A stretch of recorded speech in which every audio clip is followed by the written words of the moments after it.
I think if you care about free speech, you have to be concerned with deporting people that attended protests that were critical of Israel. It doesn't mean you agree with everything those people said or any of it. It means that if those people have not committed a crime and you cannot show that they are financially supporting Hamas or in any tactical way, and they're out there speaking freely at a protest, writing op-eds, deporting them because they've been critical of a foreign government seems to feed the conspiracy theories that the United States is acting and doing things at the behest of Israel. What you want to do, if you're creating a political culture, you want to try to prevent people from drifting to the extremes. That should be the whole point of creating any type of political culture, is to say there are lines that people aren't going to cross. They're not going to get into Holocaust denialism, or they're not going to go, on the other side into this crazy, let's banish everyone who disagrees with us and let's try to get them to lose their job and destroy their reputation and really do a ton of damage to people's lives. These extremes you want to prevent. And to me, what I see, there's a lot of long-term damage, not only to the relationship we have with Israel, but to, people's faith in our government to make decisions. If we start deporting people without any due process, putting them in a jail in El Salvador, I think these are things that conservatives are saying, wait a minute, we've died on the hill of free speech. We can't support deporting people because they've been critical of our government or Israel. It's crazy. If they're legally here on a legal visa. Right. What if they are, for argument's sake, openly supporting Hamas, which is a prescribed terror group in the United States? In that circumstance, because you got this guy, Mahmoud Khalil, who was the head of the protest group in Colombia, who was apparently distributing pro-Hamas literature and was there on a green card. Would that change your thinking about somebody like that? Piers, I've openly supported Hamas. It depends who you're having lunch with. Don't you want to just get through a lunch, Piers? Do you want to fight everyone all the time?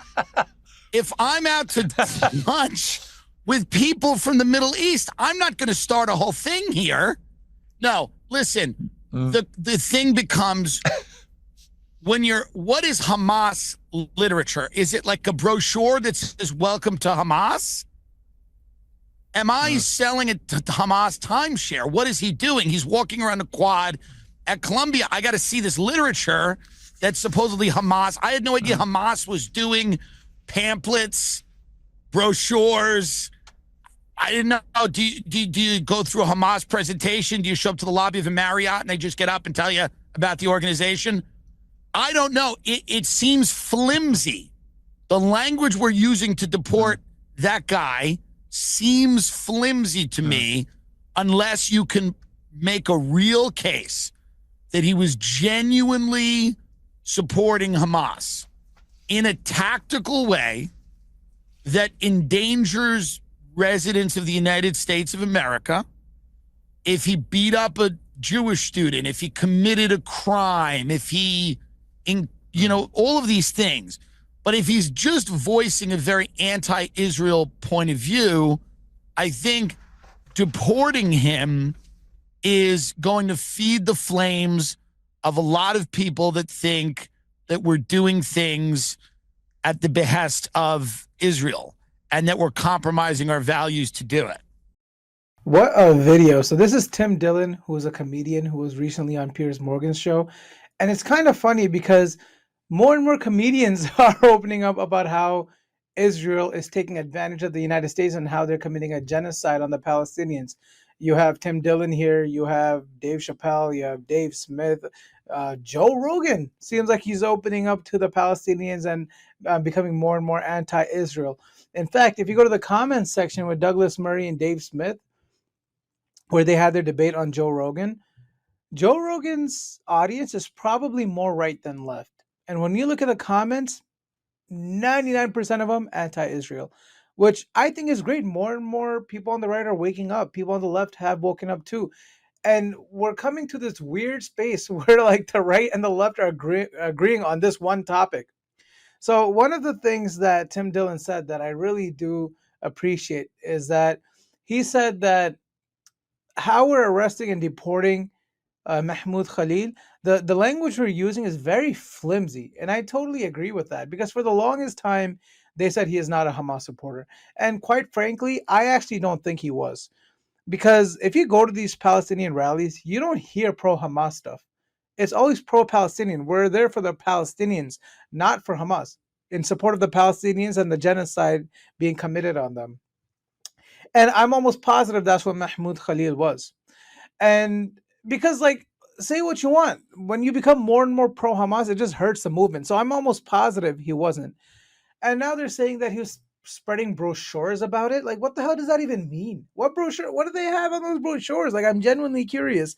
And to this, I mean, up until now, I haven't heard of him doing anything pro Hamas. If anyone knows, send me a link.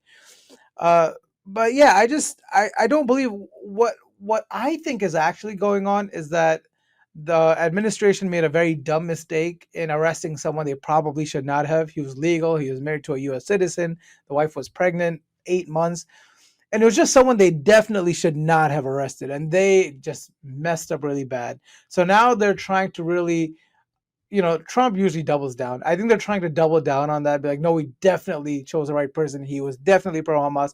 And they're just using vague language and trying to get him through whatever way they can. I mean, I hope he's freed. I hope he gets to stay, and it's just very sad. And I'm happy that conservatives are waking up because this is a big attack on our free speech for sure. When you can't even criticize another country, I mean that's worse than a dictatorship. Like we're not even criticizing the U.S. You're criticizing a random country, and you're getting deported. How crazy is that? And if you enjoy videos like this, where I take Piers Morgan's episodes and I condense them into much shorter videos, I mean, this video is only like, a few less than 10 minutes. If you appreciate that and you don't have to go waste your time watching the whole entire video, make sure you like this video and subscribe to my channel. What that does is that YouTube pushes the video out to a larger audience. More people can watch it. We can change more minds. I think that's the biggest thing. And only about 9% of viewers have subscribed to my channel. So let's get that number up to 20%. Now, there's another big announcement I wanted to make here. This is just for the few watchers who are watching up until the end of this video.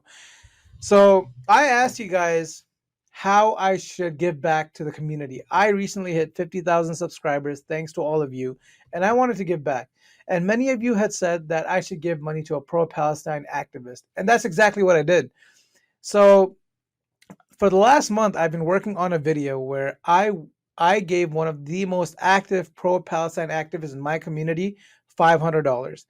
And this is a very exciting video. It was one of my first giveaway videos, and I'm very excited to do it. I'm going to be posting it in the next week. I'll have more information out on it.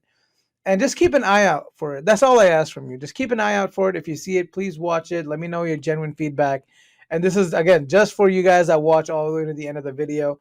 I really do appreciate your support. It's done wonders for my channel. Thank you so much. I'll see you in the next video. See you later.